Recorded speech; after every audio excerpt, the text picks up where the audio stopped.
नमस्कार दोस्तों, आपके अपने YouTube चैनल देव कोचिंग क्लासेस सिंगाना में आपका हार्दिक स्वागत है। आज मैं आपकी सेवा में हाजिर हूँ प्री बीएसटीसी या प्री डीएलईडी वर्ष 2018 का रीजनिंग का पेपर लेके। और जो प्रीवियस पेपर होते हैं उनसे लगभग 40 से 60% क्वेश्चन एग्जाम में पढ़ते हैं। तो इसमें सबसे पहला क्वेश्चन क्या है कि 15 जनवरी 2004 को रविवार हो तो 15 जनवरी 2003 को क्या वार? तो 15 जनवरी 2004 को रविवार है और 15 जनवरी 2003 को क्या बार होगा? तो दोस्तों 2004 और 2003 के बीच में 1 साल का अंतर है। और वो जो 1 साल का अंतर है वो भी साधारण वर्ष का है। क्यों? क्योंकि ये अगर 15 मार्च होता 2004 का तो इसमें लीप वर्ष काउंट होता। क्यों? क्योंकि 29 फरवरी इनके बीच में रहती। लेकिन यहाँ पे 15 जनवरी या 29 फरवरी से पीछे की डेट है, तो इसका मतलब ये क्या हो गया? साधारण वर्ष हो गया। तो इसलिए साधारण वर्ष से अगले वर्ष में जाने में 1 दिन की वृद्धि थी और बैक आओगे तो 1 दिन की क्या होगी? कमी होगी। और लीप वर्ष से अगले वर्ष में जाने पर 2 दिन की वृद्धि है, कमी होती।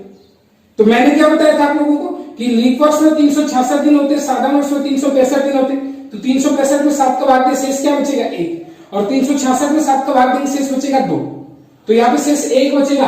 तो इस रविवार से 1 दिन पहले, और रविवार से 1 दिन पहले जो आएगा वो क्या आएगा? शनिवार। क्योंकि रविवार 7 पे आता है, 7 में से 1 दिन आए तो इसमें नंबर कितना आ गया? 6। और 6 नंबर पे क्या होगा? शनिवार। तो इस तरीके से इस क्वेश्चन का आंसर आ गया शनिवार। अगला जो क्वेश्चन संख्या 2 से 8 तक है, इनमें क्या बोला गया? विषम को पहचानो, यानी कि विषम छाटना, इनमें भिन्न कोर्स है।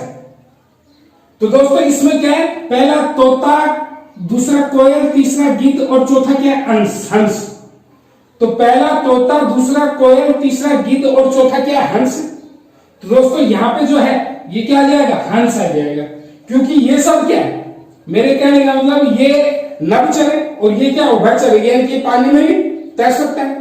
और इसके साथ साथ मेरे कहने का मतलब यहाँ पे जो अलग आ गया वो क्या आ गया? हंस आ गया। अगला हरियाणा, गुजरात, केरल और महाराष्ट्र, इसमें क्या है कि हरियाणा आएगा। क्यों? क्योंकि गुजरात, महाराष्ट्र और केरल ये सभी समुद्र तट के इलाके हैं। बाकी हरियाणा जो है वो एक लैंडस्केप वाला, यानी कि पृथ्वी तल का इलाका है। उसके बाद में अगला जो है आलू, धनिया, अदरक और प्याज। तो इसमें जो आएगा वो धनिया लगा जाएगा। क्यों आ जाएगा?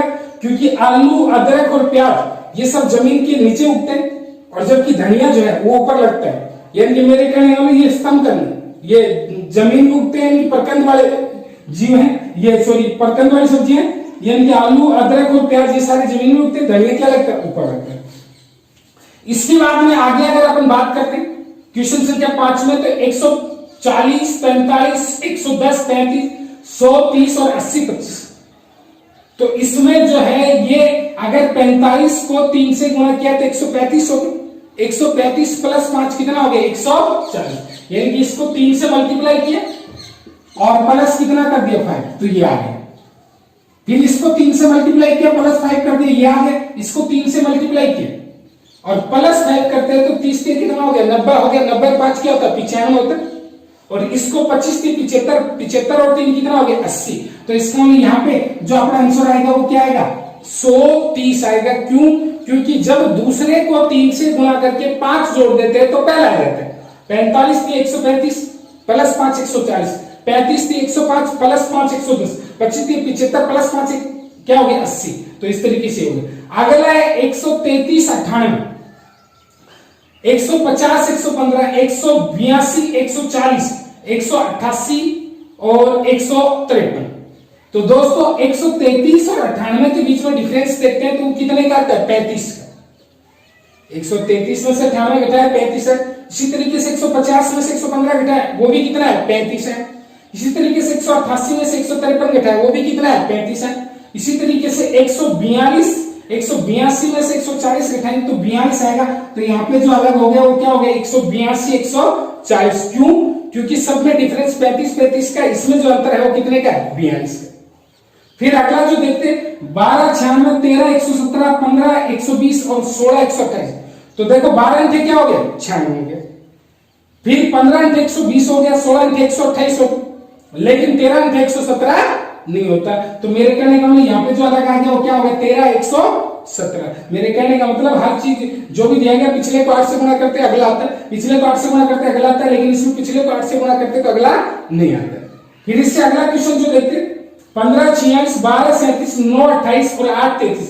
तो इसका मतलब 15 3 45 और 1 क्या हो गया 46, बाद की 36 और 1 क्या हो गया 37, 9 3 27 और 1 क्या हो गया 28, और यहाँ पे 8 3 24 और 1 25 होना चाहिए था, तो यहाँ पे क्या होगी 8 33 हो गया। यानी कि पहले को 3 से गुणा करके उसमें 1 जोड़ देते अगला देता, लेकिन यहाँ पे तो 8 चौक 32 और 1 क्या होता है 33, तो यहाँ पे अलग आ गया 8 अनुपात 33। अगला जो क्वेश्चन है क्वेश्चन संख्या 9 का, वो क्या महाविद्यालय अनुपात विद्यार्थी। महाविद्यालय अनुपात विद्यार्थी यानी कि जो संबंध महाविद्यालय का विद्यार्थी से वही संबंध अस्पताल का किससे होगा, तो doctor, A option B nurse, C इलाज और डी क्या हो गया रोगी। तो मेरे कहने का मतलब महाविद्यालय में विद्यार्थी आते हैं तो अस्पताल में क्या आएंगे रोगी आएंगे, तो अस्पताल का संबंध किससे हो गया रोगी से। अगला सिग्नल अनुपात ट्रैफिक। तो दोस्तों सिग्नल से ट्रैफिक को रोका जाता है, सिग्नल से किसको रोका जाता है ट्रैफिक को। तो बांध अनुपात नदी, लेंस अनुपात प्रकाश, दरवाजा अनुपात मकान, ऑपरेशन अनुपात डॉक्टर। तो इसमें क्या आएगा बांध अनुपात नदी, यानी कि बांध बना करके नदी को रोका जाता है, यानी कि नदी की रफ्तार को कम किया जाता है। यहाँ पे भी ट्रैफिक की रफ्तार को क्या किया जाता है कम किया जाता है, ठीक है। तो यहाँ पे बांध अनुपात क्या आएगा नदी आएगा। संख्या 11 में जो आता है एम एन बराबर 13 14, तो एम एन बराबर 13 14 का मतलब एम 13 पे एन 14 पे, तो एफ आर बराबर क्या होगा, तो ये क्या हो गया 6 18, क्योंकि एफ 6 पे और आर कितने पे हो गया 18। अगला क्वेश्चन है बी यू सी ई के ई टी, बुकेट अनुपात A C T V C D J L D F S U. तो दोस्तों यहाँ पे क्या है बी है उससे एक पीछे का एक आगे का, यू से एक पीछे का एक आगे का, सी से एक पीछे का एक आगे, यानी कि एक एक सब पीछे का एक आगे का, एक पीछे का एक आगे का लिख रखा है। तो इस बोनस में क्या लिखा जाएगा, तो बोनस में तो बी से एक पीछे का ए और एक आगे का सी, ए सी हो गया। फिर एम एन ये गलत हो गया, यहाँ पे एन की जगह पी होता तो ये अपना आंसर हो जाता, तो अपना आंसर कौन सा हो जाएगा सी, क्योंकि ए सी ए से बी से एक पीछे का एक आगे का, ओ है एन पी, एन है एमओ, यू है टीवी और एस है आरटी, तो एक पीछे का और एक आगे। इसी तरीके से यदि किसी कूट भाषा में ए को 1 बी को 2 और इसी प्रकार आगे लिखा जाए तो B I D D I C को क्या लिखा जाएगा, तो दोस्तों बी कितने नंबर पे 2 नंबर पे, आई कितने पे 9 पे, डी कितने पे 4 पे, डी कितने पे 4 पे 9 पे और 3 पे। तो इसका 29 44 93 जिस भी ऑप्शन में वो अपना आंसर हो जाएगा। तो ये कौन सा हो गया पहला ऑप्शन 29 44 93। तो इनका सिर्फ और सिर्फ क्या लिखा गया नंबर लिखा गया। फिर उसके बाद में अगला क्वेश्चन है ए बी के दक्षिण में, ए बी के दक्षिण में तो ये बी हो गया और इस बी के दक्षिण में कौन हो गया ए, तो ए बी के दक्षिण में हो गया। फिर उसके बाद में सी बी के पूर्व में, सी बी के पूर्व में तो यहां पे कौन हो गया सी, तो ये सी बी के पूर्व में हो गया तो यहां पे सी हो गया, ए बी के दक्षिण में हो गया सी बी के पूर्व में। तो ए सी के किस दिशा में, तो ए सी के किस दिशा में, तो जिसके बोले ना उस पे चौराहा बना लो, ए सी के किस दिशा में तो सी पे चौराहा बनाओगे, तो सी के किस दिशा में, तो ये तो दक्षिण हो गया, ये कौन सा हो गया पश्चिम, तो इसका लिए बीच में तो दक्षिण है पश्चिम। देखो दोस्तों कुछ भी नहीं बोला गया, तो बी के दक्षिण में ए है और बी के पूर्व में कौन है सी, तो सी के किस दिशा में, तो ये दक्षिण हो गया पूर्व पश्चिम हो गया, तो ये दक्षिण पश्चिम में, तो दक्षिण पश्चिम यानी कि कौन सा ऑप्शन हो गया डी ऑप्शन हो गया। अगला क्वेश्चन है 5 7 10 15 22 और इससे अगला ऑप्शन क्या है, तो 5 7 10 15 22 तो अगला ऑप्शन क्या आएगा, तो दोस्तों 5 से 7 हुआ तो यहाँ पे प्लस कितना हुआ 2, फिर 7 से 10 हुआ प्लस 3, यहाँ पे प्लस क्या हो गया 5, यहाँ पे प्लस क्या हो गया 7, तो प्लस 2 प्लस 3 प्लस 5 प्लस 7, तो एक तरीके से अभाज्य संख्या जुड़ रही। तो इसका मतलब अगर अगली अभाज्य संख्या की बात करें तो अगली अभाज्य संख्या की बात करेंगे तो अगली अभाज्य संख्या क्या आएगी 11, क्योंकि 2 3 5 7 11 तो 11 आएगी, तो जैसे इस 22 में 11 जोड़ देंगे तो अगला ऑप्शन जो अपना जो आंसर हो जाएगा वो कितना हो जाएगा 33। तो मेरे कहने का +2 +3 +5 +7 और प्लस क्या हो गया 11। इसके बाद में अगला क्वेश्चन है यदि सूर्यास्त से पूर्व, तो दोस्तों दो चीज होती है, एक तो सूर्योदय और एक सूर्यास्त। सूर्योदय को अपन क्या बोल देते हैं प्रातः काल या भोर का समय, सूर्यास्त को अपन क्या बोल देते हैं सायकाल शाम का समय या गोधूली वेला। गोधूली वेला का मतलब क्या हो गया, कि जब पुराने टाइम में भेड़ बकरियां चरा करके जो ग्वाले हैं या गाय जो है चर करके वापस आती थी तो उनके पैरों से एक धूल का बादल सा बनता था, उसको गोधूली वेला बोलते थे। तो गोधूली वेला, तो दोस्तों शाम के समय कोई भी आदमी है उसकी परछाई किस तरह पड़ेगी? पूरब में, क्योंकि सूर्य पश्चिम में रहता तो परछाई पूरब में पड़ेगी। तो सबसे पहला काम अपन ने क्या कर दिया? परछाई कर दी। दूसरा, राकेश और रहीम आमने सामने से आ रहे थे तो ये राकेश हो गए और ये रहीम हो गए। दूसरी कहानी ये भी हो सकती है, रहीम हो गया और ये राकेश हो गया। तो इसका मतलब एक राकेश, एक रहीम और एक राकेश आमने सामने से आ रहे थे। यदि रहीम की परछाई राकेश के दाएं, तो जिसके दाएं बाएं पड़ रही है उसका बाएं दाएं लिख दोगे तो इसका मतलब ये राकेश है, तो ये राकेश हो गया। तो राकेश का ये तो बायां हो गया और ये क्या हो गया दाएं, और इसके अकॉर्डिंग ये बायां और ये क्या हो गया दाएं। बाएं दाएं के लिए एक ही बात ध्यान में रखनी कि घड़ी की सुई जिस दिशा में जाए उसको दक्षिणावर्त बोलते हैं, दक्षिणावर्त की तरफ दाएं, और घड़ी की सुई जिस दिशा में नहीं जाए उसको वामावर्त बोलते हैं, और वामावर्त की तरफ क्या हो गया बाएं। तो इसका मतलब रहीम की परछाई राकेश के दाईं ओर पड़ रही थी, तो इसका राकेश के दाईं ओर पड़ रही थी, ये स्थिति ओके होगी, क्योंकि राकेश का दायां भी पूरब की तरफ है और परछाई का तीर भी पूरब की तरफ है। राकेश का दाएं भी पूरब की तरफ है और परछाई का तीर भी पूरब की तरफ है, तो ये स्थिति ओके होगी। तो क्वेश्चन में ये पूछा गया राकेश का मुंह किस दिशा में था? तो दोस्तों राकेश का मुंह किस दिशा में? तो उत्तर की तरफ। कौन सी दिशा में था? उत्तर की तरफ। अगला है 703, 655, 607, 559, 511 और 463। तो दोस्तों इसमें से जैसे 703 में से 48 माइनस किया तो 655 आ गया। 655 में से 48 माइनस किया तो 607 आ गया। इसमें 48 माइनस किया, इसमें भी 48 माइनस किया, इसमें भी 48 माइनस किया, इसमें भी कितना माइनस करेंगे? 48। तो दोस्तों यहां पे भी 48 माइनस करेंगे तो इसका मतलब 463 में जैसे 48 घटाएंगे तो अपना जो आंसर आ जाएगा वो क्या जाएगा? 415। तो मेरे कहने का 48, 48, 48, 48, 48, 48 का क्या डिफरेंस है। अगला क्वेश्चन है, एक पिता वर्तमान में अपने पुत्र से 3 गुना 5 वर्ष बाद वह 4 गुना हो तो पुत्र की वर्तमान आयु क्या है? तो दोस्तों इसमें कुछ भी नहीं, ये पिता है और ये पुत्र है। 3 गुना तो ये 1 और ये 3, ये बात कब की आ गई? वर्तमान की आ गई। ये 1 और ये 3 और 5 वर्ष पूर्व है, ये 1 और ये क्या हो गए? 4। तो वर्तमान में तो 3 और 1 और 5 वर्ष पूर्व 4 और 1। अब क्वेश्चन में ये पूछा गया कि पुत्र की वर्तमान आयु क्या है। तो दोस्तों ऐसे क्वेश्चनों को करने के लिए सबसे पहले आखिर वाले अनुपातों का अंतर लेते हैं। तो आखिर वाला अनुपात क्या है? 4 और 1, तो इसका अंतर लिया 4 माइनस क्या होगा? 1। ठीक है, बटे वज्र गुणा का अंतर क्रॉस मल्टीप्लाई का डिफरेंस लेते हैं, और ये मैंने आइसोमेट्रिक पर्सन के टॉपिक में आपको पढ़ा भी दिया था। तो 4 एकम 4, 3 एकम 3, तो इसका 4 माइनस क्या हो गया? 3, और गुणा कुल वर्ष का डिफरेंस कितने का है? 5 वर्ष का, क्योंकि वर्तमान और 5 वर्ष पूर्व है तो कितने साल का अंतर है? 5 साल। तो सबसे पहले आखिर वाले अनुपातों का अंतर बटे वज्र गुणा का अंतर और गुणा कुल वर्ष। अब ये 4 में से 3 घटाया, 4 में से 1 घटाया 3 है, 4 में से 3 घटाया 1 है और गुणा 5, तो 3 को 5 से गुणा किया 15 है। जो भी दोस्तों मान आता है उसको ऊपर वाले अनुपात में गुणा करेंगे तो ये क्या हो गया? 15 को 3 से गुणा किया 15 3 45, 15 को 1 से गुणा किया 15 एकम 15, और ऊपर वाले अनुपात में गुणा करने के बाद में जो भी आएगा वो उसी समय की वर्तमान उम्र आएगी। तो ये अनुपात वर्तमान का, तो वर्तमान उम्र कितनी होगी? 15 वर्ष। तो पुत्र की वर्तमान उम्र कितनी होगी? 15 वर्ष। एक बार दोबारा से देख लो, पिता और पुत्र 3:1, 3 गुणी 4:1, 4 गुणी 5 वर्ष पूर्व। सबसे पहले आखिर वाले अनुपातों का अंतर बटे वज्र गुणा का अंतर 4 माइनस 1 बटे 4 माइनस 3, और गुणा कुल वर्ष कितने हो गए? 5 वर्ष। फिर इसको कैलकुलेट किया, जो मान है 5 से 15 है, 15 को ऊपर वाले अनुपात में गुणा किया 15 3 45, 15 एकम 15, तो इसका इसकी वर्तमान उम्र जो पुत्र की वर्तमान उम्र वो कितनी होगी? 15 वर्ष। दोस्तों अगला जो क्वेश्चन आ रहा है क्वेश्चन संख्या 19, वो 5 गुणा 9 बराबर 144।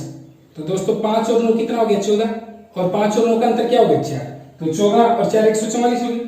7 गुणा 8 बराबर 151, 5 7 और 8 कितना हो गया? 15, और 7 और 8 का अंतर क्या होगा? 1।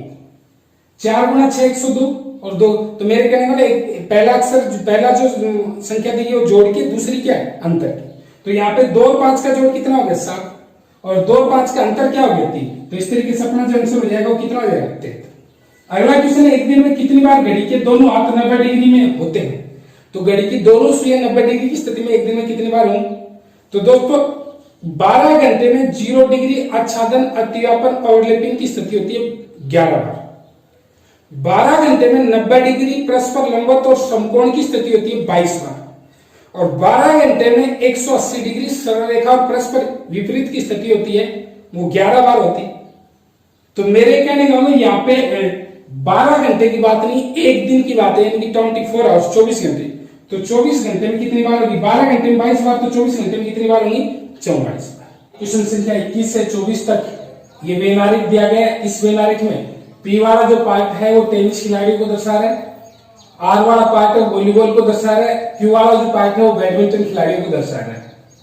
अब इसमें जो है ये इस प्रकार से दर्शा दिया गया है। अब जैसे सबसे पहला क्वेश्चन देखते हैं कि कौन सा अक्षर विद्यार्थियों को उस समूह को दर्शाता है जो तीनों खेल खेलते हैं, तीनों खेल यानी बैडमिंटन, टेनिस और वॉलीबॉल तीनों खेल खेलते हैं, उसमें कौन सा समूह आ रहा है? तो इसका मतलब ये जो सी वाला पार्ट है, तो ये सी वाला पार्ट ये तीनों खेल खेलने वाले समूह को दर्शा रहा है। तो इसमें बैडमिंटन भी आ गया, टेनिस भी हो गया और वॉलीबॉल भी हो गया।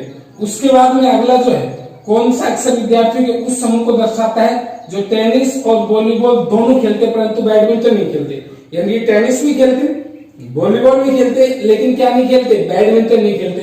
तो टेनिस और वॉलीबॉल दोनों कहां पे मिल रहे हैं? तो इसका टेनिस और वॉलीबॉल जो है वो यहाँ पे मिल रहे हैं। इस जो कॉलम है, इस बी वाले कॉलम में टेनिस और वॉलीबॉल, टेनिस और इस बी वाले कॉलम में टेनिस और वॉलीबॉल दोनों मिल रहे हैं। टेनिस और वॉलीबॉल बी वाले कॉलम में मिल रहे हैं, तो इसका टेनिस और वॉलीबॉल दोनों खेलते हैं और बैडमिंटन नहीं खेलते, उसको कौन सा दर्शा रहा है? बी दर्शा रहा है। उसके बाद में कौन सा अक्षर विद्यार्थियों के उस समूह को दर्शाता है जो टेनिस खेलते, ना तो वॉलीबॉल ना ही बैडमिंटन खेलते हैं, सिर्फ और सिर्फ केवल और केवल टेनिस खेल रहे। तो केवल और केवल टेनिस खेलने वाले में जो आ गया वो कौन सा आ गया? ए आ गया। तो केवल और केवल टेनिस की बात है, वहां पे कौन आ गया? ए आ गया। तो केवल और केवल टेनिस की बात है, तो केवल और केवल टेनिस खेलने वाले में कौन सा आ गया? ए आ गया। उसके बाद में कौन सा अक्षर विद्यार्थी उस समूह को दर्शाता है जो टेनिस और बैडमिंटन खेलते हैं परंतु वॉलीबॉल नहीं? तो टेनिस और बैडमिंटन दोनों खेलते हैं लेकिन वॉलीबॉल नहीं। तो ये जो डी वाला पार्ट है, तो डी वाले पार्ट में टेनिस और बैडमिंटन दोनों मिल रहे हैं, वॉलीबॉल नहीं मिल रहा है। तो डी वाले पार्ट में टेनिस और बैडमिंटन दोनों मिल रहे हैं, वॉलीबॉल नहीं मिल रहा है। तो इसका आंसर क्या हो गया? डी हो गया। इसमें कुछ भी पूछ सकता है। अगर यहाँ पे केवल और केवल टेनिस और बैडमिंटन बोलता तो भी वही कहानी होती। अब इसके बाद में अगला क्वेश्चन है परिशिष्ट अनुक्रमण का शीर्षक, अध्याय और परिचय, इसको अरेंज करना हो। तो इसका मतलब इनको अगर अरेंज करना हो तो किस प्रकार से अरेंज करेंगे? तो सबसे पहले क्या आएगा? शीर्षक आएगा, फिर उसके बाद में जो आएगा वो अनुक्रमणिका आएगी, उसके बाद में जो आएगा वो परिचय आएगा, और उसके बाद में जो आएगा वो अध्याय आएगा, और सबसे अंत में जो आएगा वो क्या आएगा? परिशिष्ट आएगा। तो सबसे पहले जो आएगा वो अपने पास शीर्षक आएगा, फिर अनुक्रमणिका आएगी, फिर उसके बाद में जो अपने पास आएगा वो परिचय आएगा, फिर अध्याय आएगा, और फिर क्या आएगा? परिशिष्ट आएगा। इसके बाद में अगर इसको अरेंज करना हो कि सजा, कैद, गिरफ्तार, अपराध और निर्णय, तो इनको अरेंज करना हो तो सबसे पहले क्या होगा? अपराध होगा। सबसे पहले क्या होगा? अपराध होगा। अपराध के बाद में जो है वो गिरफ्तार होगा, और गिरफ्तार के बाद में जो निर्णय होगा, और निर्णय के बाद में सजा होगी, सजा के बाद में क्या होगा? कैद होगा। तो मेरे कहने का सबसे पहले अपराध, अपराध के बाद में गिरफ्तार, गिरफ्तार के बाद में निर्णय, निर्णय के बाद में क्या होगी? सजा, और सजा के बाद में क्या होगा? कैद होगा। तो इस तरीके से इनको भी अरेंज कर देंगे। इसके बाद में अगला क्वेश्चन जो है वो क्वेश्चन क्या है कि एक विद्यालय में 5 शिक्षक थे। तो दोस्तों 5 शिक्षक थे, तो इसका लिए कॉलम बना ले। एक शिक्षक ए हो गया, दूसरा बी हो गया, तीसरा सी हो गया, चौथा डी हो गया, पांचवा क्या हो गया? ई। तो ये 5 शिक्षक हो। फिर ए और बी हिंदी और अंग्रेजी पढ़ाते हैं। तो दोस्तों ए और बी हिंदी और अंग्रेजी पढ़ाते हैं, तो इनके सामने हिंदी और अंग्रेजी लिख दी। तो ये ए और बी हिंदी और अंग्रेजी पढ़ाते हैं। उसके बाद में सी और बी अंग्रेजी और भूगोल पढ़ाते हैं। तो सी और बी तो अंग्रेजी और भूगोल यानी कि ज्योग्राफी हो गया। तो इसमें एक ज्योग्राफी और ऐड हो गया। हिंदी और अंग्रेजी बी पहले से पढ़ा था, इसमें ज्योग्राफी और ऐड हो गए। उसके बाद में डी और ए गणित और हिंदी पढ़ाते हैं। तो डी और ए ये गणित पढ़ाते हैं, ये मैथ, और ये क्या? हिंदी। तो इसका मतलब इसमें हिंदी और इंग्लिश तो था ही, और एक्स्ट्रा क्या और ऐड हो गया, मैथ ऐड हो गया। डी और ए गणित और हिंदी पढ़ाते हैं, एवं ई और बी इतिहास और फ्रेंच पढ़ाते हैं। तो स्मॉल ई जो है इतिहास, हिस्ट्री और फ्रेंच, ठीक है। तो ई और बी, तो बी जो है हिस्ट्री और फ्रेंच और जुड़ गया इसमें, बी में हिस्ट्री और फ्रेंच ये जो है ये और जुड़ गया। तो इस तरीके से ए जो है हिंदी अंग्रेजी और गणित पढ़ाता है, बी हिंदी अंग्रेजी ज्योग्राफी हिस्ट्री और फ्रेंच पढ़ाता है, ई सी जो है ई और जी हिंदी अंग्रेजी और ज्योग्राफी पढ़ाता है, डी गणित और हिंदी पढ़ाता है, और ई जो है हिस्ट्री और फ्रेंच पढ़ाता है। ये सबके सब्जेक्ट होगी, कौन कौन से सब्जेक्ट पढ़ाते हैं। अब सबसे पहला क्वेश्चन है कि शिक्षकों में अधिकतम विषय कौन पढ़ाता है। तो शिक्षकों में अधिकतम विषय जो पढ़ाता है वो कौन पढ़ाता है, बी पढ़ाता है। क्यों, क्योंकि बी जो है वो 5 सब्जेक्ट पढ़ा रहा है, तो अधिकतम विषय कौन पढ़ा रहे हैं, बी पढ़ा रहे हैं। अगला क्वेश्चन, निम्न शिक्षक समूह में से कौन सा शिक्षक समूह भूगोल और हिंदी दोनों पढ़ा रहे हैं। तो भूगोल और हिंदी बी पढ़ा रहा है, बी के अलावा कोई सा भी शिक्षक समूह ऐसा नहीं है, शिक्षक ऐसा नहीं है जो कि भूगोल और हिंदी दोनों पढ़ा रहे हैं। तो इसका इनमें से क्या आ गया, कोई नहीं। तो इनमें से कोई नहीं जो है वो अपना आंसर आ गया, क्योंकि यहाँ पे ए बी दे रखा था, बी सी दे रखा था, सी ए दे रखा था, तो ये कोई सा भी नहीं है, तो इनमें से कोई नहीं।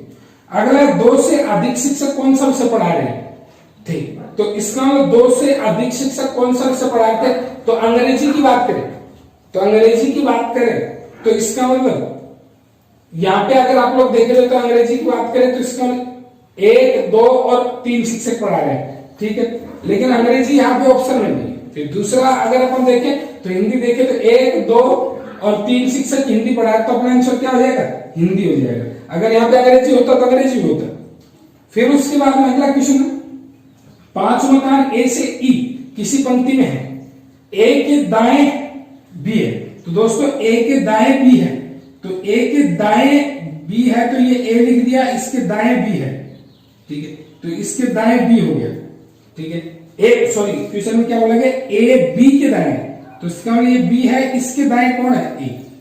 तो ये बी है, इसके दाएं ए हो गया, ए बी के दाएं है, और ई सी के बाएं है। ई जो है वो सी के बाएं है तथा ए के दाएं। तो ई सी के बाएं है तो ये सी लिख दिया, इसके बाएं ई हो गया, और ये ए के दाएं भी हो गई, ए के दाएं भी हो गई। बी डी के दाएं है, बी जो है वो किसके दाएं है, डी के। तो बी डी के दाएं है तो ये डी हो गया, इस डी के दाएं कौन हो गया, बी। तो देखो क्वेश्चन में जो बोला गया था वो सारी स्थिति अरेंज होगी, ए बी के दाएं है, ए बी के दाएं हो गया, ई सी के बाएं है, ई सी के बाएं हो गया, तथा ए के दाएं है, ये भी कहानी होगी, बी डी के दाएं है, ये कहानी सेट होगी। क्वेश्चन में पूछा गया इनके मध्य में मकान किसका है, तो इनके बीच में जो मकान है वो किसका है, अभी ए का। तो इनके मध्य में मकान किसका है, तो मकान किसका हो गया, ए।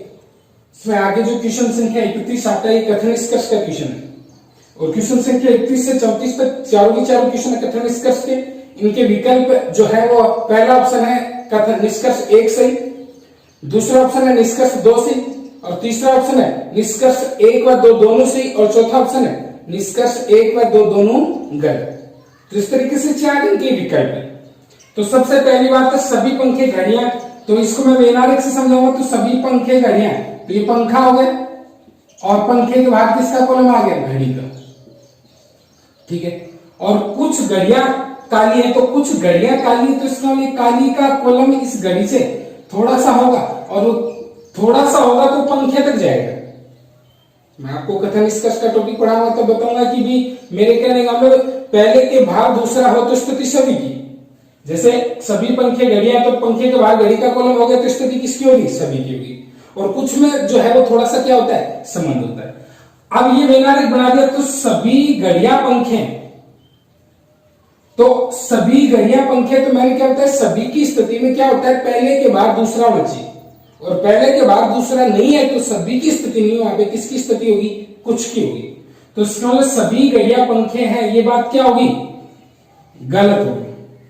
फिर कुछ पंखे काले हैं, ये बात क्या होगी, सही, क्योंकि पंखे और काले का जो है अपना क्या हो गया, संबंध हो गया। तो अपना जो आंसर आ गया वो कौन सा ऑप्शन आ गया, बी, यानी कि बी ऑप्शन का मतलब निष्कर्ष 2 से। तो अपना आंसर आ गया बी ऑप्शन, यानी कि निष्कर्ष 2 से। अगला क्वेश्चन है सभी घास वृक्ष है, तो इसका मतलब सभी घास वृक्ष है, तो इस घास के बाद किसका कॉलम आ गया, वृक्ष का। और कोई वृक्ष झाड़ी नहीं है, तो इसका मतलब वृक्ष झाड़ी नहीं है, तो झाड़ी का कॉलम क्या हो गया, अलग हो गया। ये झाड़ी का कॉलम क्या हो गया, अलग हो गया। अब पहला निष्कर्ष, कोई घास झाड़ी नहीं, निष्कर्ष एक क्या है, कोई घास झाड़ी नहीं, ये बात क्या है, सही, क्योंकि झाड़ी का और घास का कोई संबंध नहीं है, तो कोई घास झाड़ी नहीं, ये बात क्या होगी, सही होगी। दूसरा, कुछ झाड़ियां घास है, तो इसका ये बात क्या होगी, गलत, क्योंकि कुछ झाड़ियां घास कब होती है, जब झाड़ी का और घास का क्या होता है, संबंध होता है। तो इसको यहाँ पे जो अपना आंसर आ जाएगा वो क्या जाएगा, ए ऑप्शन, क्योंकि कोई घास झाड़ी नहीं, ये बात तो क्या सही है, और कुछ झाड़ियां घास है, ये बात क्या होगी, गलत। इसके बाद में क्वेश्चन संख्या 33 जो है, कुछ लड़के चोर है, तो कुछ लड़के चोर है, तो लड़के का और चोर का कॉलम आपस में थोड़ा सा मिल गया।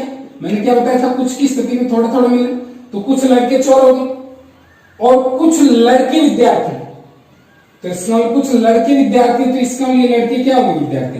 दोस्तों यहाँ पे दोनों में नारे पढ़ते हैं, एक तो ये और एक ये भी बनता है, तो इसका कुछ लड़के चोर हैं, कुछ लड़के विद्यार्थी, तो ये भी बनता है, ये भी बनता है, लेकिन ज्यादा सही कौन सा है। अब कुछ चोर लड़के, कुछ चोर लड़के, तो ये संबंध हो गया कि नहीं हो गया। और दूसरा, सभी चोर लड़के, ये बात क्या होगी, गलत होगी, क्योंकि सभी की स्थिति कब होती, जब चोर के बाहर किसका कॉलम होता है, लड़के का, लेकिन चोर के बाहर पूर्ण रूप से लड़के का कॉलम नहीं है, तो इसका ये दूसरी वाली जो स्थिति है, ये जो है ये क्या होगी, गलत होगी। तो यहाँ पे जो अपना आंसर आएगा वो आएगा ए ऑप्शन, यानी कि निष्कर्ष जो है वो क्या सही, एक से। अगला, कोई भी आदमी गधा नहीं है, तो इसका ये आदमी है और ये गधा है, इनका संबंध आपस में नहीं है, तो ये आदमी हो गया और ये क्या हो गया, गधा। तो कोई भी आदमी गधा नहीं, और राहुल आदमी, तो इसका राहुल जो है ये किसके अंदर आ गया, आदमी के कॉलम के अंदर आ गया। कोई भी आदमी गधा नहीं है, राहुल आदमी है, तो राहुल आदमी के कॉलम के अंदर आ गया। अब राहुल गधा नहीं है, राहुल गधा नहीं है, तो इसका ये बात क्या होगी, सही होगी। दूसरी, सभी आदमी राहुल नहीं, तो ये बात भी क्या है, सही, यानी कि राहुल गधा नहीं है, ये बात भी सही है, और सभी आदमी राहुल नहीं है, ये बात भी क्या है, सही है। तो यहाँ पे जो अपना आंसर आ जाएगा वो डी ऑप्शन है, ये सॉरी सी ऑप्शन आ जाएगा, यानी कि सी ऑप्शन का मतलब क्या, निष्कर्ष 1 और 2 दोनों सही, निष्कर्ष 1 और 2 दोनों सही। तो इस तरीके से 4 क्वेश्चन किसके थे, कथन निष्कर्ष के। इसके बाद में अगला जो क्वेश्चन संख्या 35 आती है, उसमें क्या दे रखा है, ये 7 और 3 और यहाँ पे 64 दे रखा है, ये 7 और 3 यहाँ पे क्या दे रखा है, 64। यहाँ पे 8 और 2 ये क्वेश्चन आ रखा है, 11 और 8 27 है, और 5 और 4 है। तो दोस्तों 5 और 4 अगर लेते हैं तो 5 और 4 का अंतर 1 आता है, 1 ही दे रखा है। फिर 7 और 3 लेते हैं तो इसका अंतर 4 आता है, और यहाँ पे 64 दे रखा है। तो सीधी सी बात है, 1 का क्यूब भी 1 होता है, तो इसलिए 1 हो गया, और 4 का क्यूब क्या हो गया, 64 हो गया, तो यहाँ पे 64 ले गया। उसके बाद 11 और 8 का अंतर कितना आता है, 3 आता है, 3 का क्यूब कितना हो गया, 27 हो गया। तो इसी तरीके से 8 और 2 का अंतर कितना हो गया, 6, और 6 का क्यूब जो है वो क्या हो गया, 216। तो अपना आंसर हो गया 216। अगला क्वेश्चन है 5 6 4 6 5 7 4 10 8। तो मेरे कहने का 5 6 4, तो इनको जोड़ करते तो 12 नहीं बनते। अब इनको गुणा करेंगे, 5 और 20, 20 को 6 से गुणा किया 120 होगी। 120 को 10 से डिवाइड करते हैं तो 12 बनता है, लेकिन ये बात सही कब होगी, जब अगले में लगी। तो 7 6 42, और 42 को 5 से गुणा किया 210। इसमें भी अगर 10 का भाग देते हैं तो 21 ही बढ़ते हैं, इसलिए बात यहां पे फॉलो होगी। अगला 4 8 और 10, तो इसका 8 चौक 32, 320 हो गए, और इस 320 में अगर 10 का भाग देते हैं तो इसका लिए 32 आता, तो ये क्या हो गया, अपना आंसर हो गया। मेरे कहने का सबको गुणा करके और उसमें कितने का भाग दे दिया, 10 का भाग दे दिया। अगला क्वेश्चन है 2 5 14 और 41, और यहाँ पे बीच में कितना दे रखा है, 3 दे रखा है। तो 2 5 14 41 और यहाँ पे बीच में 3 दे रखा है। तो दोस्तों सीधी सी बात है, 2 और 3 जोड़ा तो कितना हो गया, 5। अब 5 में कितना जोड़े कि 14 हो जाए, तो 9, यानी कि 3 का स्क्वायर, 3 गुणा 3। फिर 14 में कितना जोड़े कि 41 हो जाए, तो इसका मतलब 27, यानी कि 3 गुणा 3 गुणा 3। फिर उसके बाद में इसमें कितना जोड़े, तो इसका मतलब ये 3 था, ये 3 गुणा 3 9 हो गया, ये 9 गुणा 3 27 हो गया, यहाँ पे 27 गुणा 3 क्या हो गया, 81 हो गया। और 41 में जैसे 81 जोड़ते हैं तो इसका 41 में 81 जोड़ा तो इसका कितना हो गया, 22 हो गया। तो ये अपना आंसर हो गया। तो मेरे कहने का मतलब पहले 3 जोड़ा, फिर 9 जोड़ा, फिर 27 जोड़ा, फिर क्या जोड़ा 81। जो था क्वेश्चन संख्या 38 और उस 38 में क्या बोला है, किसी परीक्षा में राज ने मुकेश से ज्यादा अंक प्राप्त किए। तो ये राज है, इसमें मुकेश से ज्यादा अंक प्राप्त कर दिए। तो ऊपर तो राज हो गया और नीचे कौन आ गया, मुकेश। ठीक है, लेकिन उतने नहीं जितने प्रिया ने प्राप्त की। तो स्कल प्रिया ने प्राप्त की, तो प्रिया ने राज से भी ज्यादा प्राप्त की। प्रिया पर अब क्वेश्चन में बोला गया प्रिया ने गौरव और कविता से ज्यादा अंक प्राप्त की। प्रिया ने गौरव और कविता से ज्यादा अंक प्राप्त की। गौरव ने मुकेश से कम अंक प्राप्त की। तो इसका मतलब गौरव ने मुकेश से कम अंक प्राप्त किए, तो गौरव मुकेश से नीचे आ जाए। अब गौरव ने मुकेश से कम अंक प्राप्त किए, लेकिन सबसे कम नहीं। तो गौरव सबसे कम नहीं प्राप्त करा, तो सबसे कम कौन प्राप्त करेगी, कविता। ठीक है, देख सकते हो राज ने मुकेश से ज्यादा प्राप्त की, उतने ज्यादा नहीं जितने प्रिया ने। तो प्रिया सबसे ज्यादा, प्रिया से कम कौन है, गौरव और कविता। और गौरव ने मुकेश से कम अंक प्राप्त किए, लेकिन सबसे कम नहीं। तो सबसे कम कौन करेगी, कविता। अब क्वेश्चन में ये पूछा गया नीचे से दूसरे स्थान पर कौन आएगा। तो नीचे से, यानी कि नीचे से दूसरे स्थान पर कौन आएगा। तो दूसरे स्थान पर कौन आएगा भी, यहां से अगर आप नीचे से दूसरे स्थान की बात करो तो नीचे से दूसरे स्थान पर जो आएगा वो कौन आएगा, गौरव आएगा। कौन आएगा, गौरव। तो इसका हम नीचे से दूसरे स्थान की बात करें तो नीचे से दूसरे स्थान पर कौन आएगा, गौरव आएगा। ठीक है, अगला ईट 22, 26, 7 LIP क्या होगा। तो यदि किसी कूटभाषा में ईट को 22, 26, 7 लिखा जाए तो LIP को क्या लिखा जाएगा। तो दोस्तों यहाँ पे कुछ भी नहीं, मैंने आपको बता रखा है कि अंग्रेजी वर्णमाला में परस्पर विपरीत अक्षरों का योग जो होता है 27 होता है। तो परस्पर विपरीत अक्षरों का योग 27 होता है। तो ई 5 पे आता है, तो इसका 5 वाले का विपरीत क्या होगा, 22। ए 1 पे आता है, इसके विपरीत क्या होगा, 26। टी 20 पे आता है, इसके विपरीत क्या हो गया, 7। तो इस तरीके से एल जो है 12 पे आता है, इसके विपरीत क्या हो गया, 15। फिर आई जो है वो 9 पे आता है, तो इसका आई 9 पे आता है, तो इसके विपरीत क्या हो गया, 18 हो गया। फिर पी जो है वो 16 पे आता है, तो इसके विपरीत क्या हो गया, 11। तो अपना आंसर क्या हो गया, 15, 18, 11। मेरे कहने का मतलब विपरीत क्रम लिखा गया, इन अक्षरों का विपरीत क्रम लिखा गया। अगला सिगरेट CIGARTTE को GICEARETT और ये लिखा जाए। तो मेरे कहने का इसमें कुछ नहीं, पहले 3 अक्षरों को उल्टा लिख दिए, GIC लिख दिए, फिर उसके बाद में अगले 3 अक्षरों को उल्टा लिख दिया, ERA, फिर उसके बाद में अगले 3 अक्षरों को उल्टा लिख दिया, ETT लिख दिया। अब उसके बाद में डायरेक्शन में पूछा गया, तो डायरेक्शन में पहले 3 अक्षरों को उल्टा करेंगे, RIB इसमें हो रहे, फिर अगले 3 अक्षरों को उल्टा करेंगे, TC ये भी इसमें हो रहे, फिर अगले 3 अक्षरों को उल्टा करेंगे, NOI तो ये भी हो रहा है। तो अपना आंसर क्या हो जाएगा, ए हो जाएगा। मेरे कहने का सबसे पहले 3 अक्षरों को उल्टा किया, फिर उसके बाद पहले 3 अक्षरों को उल्टा, अगले 3 अक्षरों को उल्टा किया, और उसके बाद में उससे अगले 3 अक्षरों को उल्टा किया। तो इस तरीके से क्या हो गया, डायरेक्शन को जो है RIDTCENOI लिखा जाएगा। क्या लिखा जाएगा, RIDTCENOI। ठीक है, आगे जो क्वेश्चन संख्या 41 में आता है, और वो क्या आता है कि एक आदमी के चित्र की ओर देखते हुए हर्ष ने कहा कि उसकी माता मेरे पिताजी के पुत्र की पत्नी। तो उस आदमी की माता यानी कि उस आदमी की क्या होगी रे, माँ। तो आदमी की माँ और हर्ष के पिताजी यानी कि हर्ष का पिताजी यानी कि खुद का पिताजी के पुत्र यानी कि हर्ष स्वयं, क्योंकि इसमें बोला गया मेरे कोई भाई बहन नहीं है, तो हर्ष के पिताजी का पुत्र यानी कि हर्ष स्वयं की पत्नी। तो इसका मतलब उस आदमी की माता हर्ष की पत्नी है। हर्ष की क्या है, पत्नी। अब एक बात बताओ, आपकी माँ किसकी पत्नी होगी, आपके पिताजी की।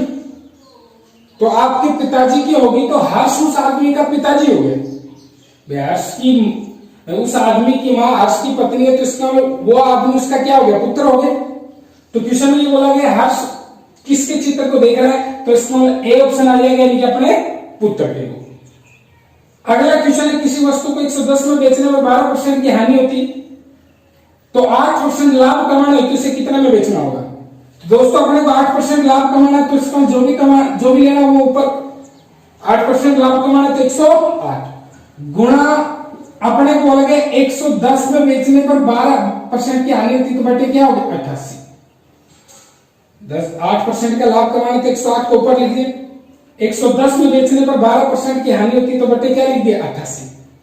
तो इसका 108 गुणा 110 बटे 88। और अब आप लोग काट भी सकते हो यहाँ पे, ठीक है। ये 10 आ गया और ये 11 8 88 आ गया, ठीक है। उसके बाद में ये कितना आ गया 5 आ गया, और ये कितना आ गया 4, और यहाँ पे 4 का भाग दिया, 4 दूनी 8, 4 दूनी क्या हो गया 8, बच गया 2, 7 चौक 28। अब इस 27 को जैसे 5 से गुणा करेंगे तो इसका 5 7 35, 5 दूनी 10, यानी कि कितना होगा 135। तो दोस्तों कुछ भी नहीं किया, अब पढ़े को 8% लाभ चाहिए था तो 108 ऊपर लिख दी, 110 में बेच रहा था, और 12% की हानि होती तो बटे 88। मैंने बताया था आपको कि जो भी निकालना हो उसका अनुपात और जो दिया जाए उसके नीचे उसका अनुपात। अगला किसी वस्तु का मूल्य 25% घट जाता है तो नए मूल्य में कितने प्रतिशत की वृद्धि की जाए ताकि मूल मूल्य प्राप्त हो जाए। तो 25% घट गया तो 25 बटे क्या हो गया 75, और गुणा क्या हो गया 100। दोस्तों 25% घट गया तो 25 बटे 75, और गुणा क्या हो गया 100, या इसको इस फॉर्मूले से कर सकते हो a बटे 100 प्लस माइनस a गुणा 100। तो इसका a का मतलब जितना परसेंट कमी या वृद्धि बटे 100 प्लस माइनस, प्लस का मतलब वृद्धि और माइनस का मतलब क्या हो गई कमी, और गुणा 100। अब यहाँ पे आप लोग देख सकते हैं 25 75, और 100 बटे 3 यानी कि 33 से 1 बटा 3। तो इसके लिए ये जो अपना बी ऑप्शन है ये अपना उत्तर हो जाएगा। तो अपना आंसर क्या जाएगा 33 से 1 बटा 3। अगला जो क्वेश्चन आता है वो क्वेश्चन है मोहन की आयु श्याम से 4 गुनी है, यदि दोनों की आयु का अंतर 9 वर्ष हो तो मोहन की आयु x वर्ष है, सॉरी श्याम की आयु x वर्ष है, तो मोहन की क्या होगी 4x होगी, और इन दोनों की आयु का अंतर 9 वर्ष है तो बराबर क्या लिख दिया 9। अरे इसकी x है इसकी 4x होगी, दोनों की आयु का अंतर 9 वर्ष है तो बराबर 9 लिख दिया, तो 3x बराबर 9। तो इसको काटा तो x बराबर कितना हो गया 3 आ गया, और x बराबर 3 आ गया, क्योंकि ये इसकी 4 गुनी तो 4x होगी, क्या x 4x और x का अंतर 3x, 3x बराबर 9, तो x बराबर 3 आ गया। तो क्वेश्चन में ये पूछा गया मोहन की आयु कितनी है, तो इसके में मोहन की आयु 4x थी, तो इसमें 4x थी तो 4 थी कितना हो गया 12, क्योंकि 4x अगर यहाँ पे करते हैं तो 4x का मतलब 4 गुना 3, तो 4 थी कितना हो गया 12 हो गया, तो 4 गुना 3 4 थी कितना हो गया 12, तो मोहन की आयु होगी। अगला है ACE ZXV FHL J को क्या लिखा जाएगा, यानी कि ACE अनुपात ZXV, तो FHJ को क्या लिखा जाएगा। तो दोस्तों इसमें कुछ नहीं है, 1 पे 3 पे 5 पे, ये 26 पे ये 24 पे ये 22 पे, इसी तरीके से 6 पे ये 8 पे और ये 10 पे। तो दोस्तों इसमें कुछ भी नहीं है, विपरीत अक्षर लिखेंगे। 1 और 26 क्या होगा 27। मैंने बताया था अंग्रेजी वर्णमाला वाला में परस्पर विपरीत अक्षरों का जोड़ हमेशा क्या होता है 27। 1 और 26 27 होगा, 3 और 24 27 होगा, 5 और 22 क्या होगी 27 होगी। इसी तरीके से 6 में कितना जोड़े कि 27 हो जाए, तो 6 में कितना जोड़े कि 27 हो जाए, तो 6 में अगर अपन 21 जोड़ देते हैं तो 27 हो जाएगा, तो ये 21 हो गया। फिर 8 में कितना जोड़े कि 27 हो जाए, तो इसका मतलब 8 में कितना जोड़े 27 हो जाए तो 19 जोड़, और 10 में कितना जोड़े 27 हो जाए कि 17 जोड़ देंगे। तो इसका मतलब 21 19 17, तो 21 पे u आता है, 19 पे s आता है, और 17 पे क्या आता है q, तो 21 19 17 जो आ गया वो क्या आ गया USQ। तो इसका मतलब अगर ACE को ZXV लिखा जाए तो FHJ को क्या लिखा जाएगा USQ। इसके बाद में क्वेश्चन संख्या 46 आता है, BYW को DWU लिखा जाए, FUS को क्या लिखा जाएगा। तो दोस्तों B है 2 पे, Y कितने पे Y ये 25 पे, और W कितने पे हो गया 23 पे। तो इसका मतलब ये 4 पे हो गया, ये 23 पे हो गया, ये कितने पे हो गया 21 पे। इसी तरीके से 6 पे ये 21 पे ये 19 पे। तो इसका मतलब 2 से 4 हुआ तो इसका मतलब +2 है, यहाँ पे क्या हुआ +2, फिर 25 से 23 हुआ तो -2, और 23 से 21 हुआ तो यहाँ पे क्या हो गया -2। तो फर्स्ट में तो +2 और आगे -2 -2, तो 6 में +2 करेंगे तो कितना हो गया 8, फिर 21 में -2 करेंगे 19, और 19 में -2 करेंगे तो कितना हो गया 17। तो इसका HSQ, यानी कि 6 नंबर पे F है तो F में पहले में +2 है, आगे -2 है, तो 6 तो कितना हो गया 8, ठीक है 8 हो गया। तो 8 नंबर पे H हो गया, 21 में से 2 घटाए 19 नंबर पे क्या हो गया S, और 19 में से 2 घटाए तो इसका मतलब कितना हो गया 17 नंबर पे क्या हो गया Q हो गया। तो इसका HSQ।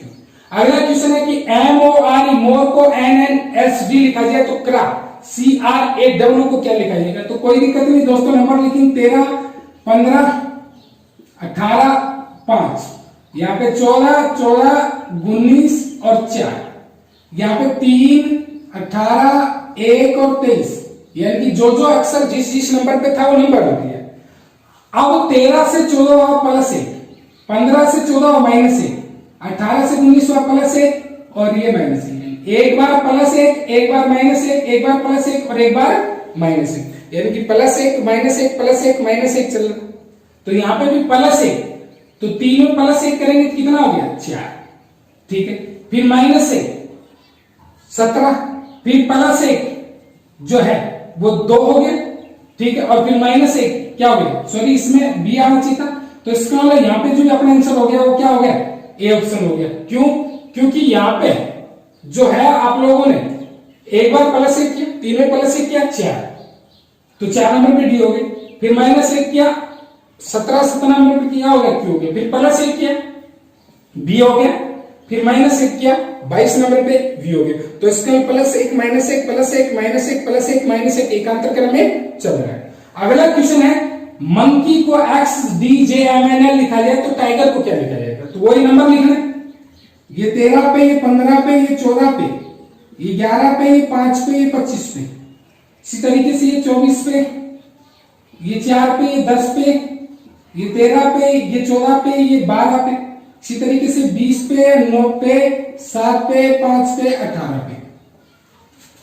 तो मेरे कहने का मतलब 13 से 24 हुआ प्लस 11, 15 से 4 हुआ माइनस 11, 14 से 10 हुआ माइनस 4, कोई सीरीज नहीं बैठी।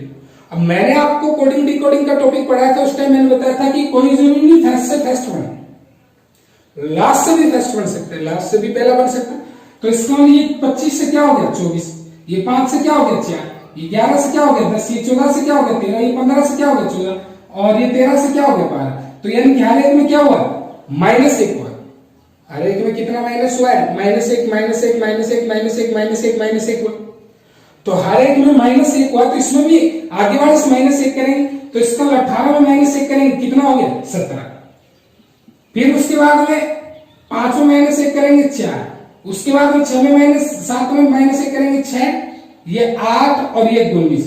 मेरे कहने का 17 4 6 8 19, तो 17 नंबर पे क्यू आ, ठीक है। क्यू डी 6 नंबर पे क्या आता है एफ एच एस, जो कि अपना क्या है पहला ही ऑप्शन है। तो मेरे कहने का हर एक में क्या हुआ माइनस 1 माइनस 1 माइनस 1 हुआ, और वो कैसे लास्ट से कौन सा वर्ड बढ़ के फर्स्ट वर्ड बढ़ के। अगला, यदि हवा को हरा, हरा को नीला, नीला को आकाश, आकाश को पीला, पीला को पानी, पानी को गुलाबी कहा जाए तो खुले आकाश करें कैसा होगा। यानी कि हवा को हरा, हरा को नीला, नीला को आकाश, आकाश को पीला, पीला को पानी, पानी को गुलाबी कहा जाए तो खुले आकाश का रंग कैसा होगा। तो दोस्तों खुले आकाश का रंग नीला होता है, खुले आकाश का रंग क्या होता है नीला, और नीले को क्या कहा गया आकाश कहा गया, तो आकाश का रंग कैसा होगा आकाश होगा। यानी कि आकाश का रंग कैसा होगा आकाश, क्योंकि खुले आकाश का रंग नीला होता है, नीले को आकाश कहा गया तो आकाश का रंग आकाश होगा। अगला, यदि किसी कूट भाषा में स्टडी वेरी हार्ड को 786 लिखा जाए, हार्ड वर्क पेज को 958 लिखा जाए, स्टडी एंड वर्क को 645 लिखा जाए, तो वेरी के लिए किस कूट का प्रयोग किया जाएगा। तो दोस्तों इसमें क्या है कि अपन कॉमन देख करके फिर इनको वो करेंगे। तो इसमें पहला और दूसरा देख रहे हैं, तो यहाँ पे क्या कॉमन है हार्ड कॉमन है। अब इस साइड से हार्ड कॉमन है, इस साइड से कितना कॉमन है 8। तो दोस्तों सीधी सी बात है, एक साइड से हार्ड कॉमन है, एक साइड से 8 कॉमन है, तो हार्ड के लिए कूट जो आगे वो कितना आगे 8 आगे। फिर दूसरा और तीसरा देखते, तो इसका मतलब यहाँ पे वर्ग कॉमन है और यहाँ पे वर्ग कॉमन है और यहाँ पे कितना कॉमन है 5 कॉमन है, तो इसका मतलब वर्ग के लिए कितना आ गया 5 आगे, वर्ग के लिए कितना आ गया 5। फिर पहला और तीसरा देखते, तो इसमें स्टडी कॉमन है और यहाँ पे जो अक्षर कॉमन है 6 कॉमन है, तो इसमें स्टडी के लिए कितना आ गया 6। अब दोस्तों यहाँ पे बच्चा वेरी, वेरी के लिए कितना बचा यहाँ पे 7, यहाँ पे बच्चा पेज, पेज के लिए कितना बचा 9, यहाँ पे एंड बचा, एंड के लिए कितना बचा 4। तो इसका मतलब वेरी के लिए किस कूट का प्रयोग किया जाएगा, तो वेरी के लिए किस कूट का प्रयोग किया जाएगा, तो अब किसका प्रयोग किया जाएगा 7 का। तो मेरे कहने का मतलब इस तरीके से ये 50 क्वेश्चन बीएसटीसी वर्ष 2018 के रीजनिंग के पेपर के थे। अगर आपको वीडियो पसंद आए तो चैनल को लाइक शेयर सब्सक्राइब करना नहीं भूलिएगा, और इस वीडियो के शुरू से अंत तक देखोगे तो इसका मतलब जैसे अभी जो बीएसटीसी या डीएलईडी का पेपर होगा उसमें कम से कम इन 50 क्वेश्चनों में से 18 से 20 क्वेश्चन आपके एग्जाम में देखने को मिल जाएंगे। यानी कि एज इट इज क्वेश्चन देखने को नहीं मिलेंगे, तो सेम टाइप के क्वेश्चन देखने को मिल जाएंगे। तो इसलिए इस क्वेश्चन के पेपर के सॉल्यूशन को अंत तक वॉच करिएगा और अगर कोई दिक्कत हो तो नीचे कमेंट बॉक्स में डालिएगा।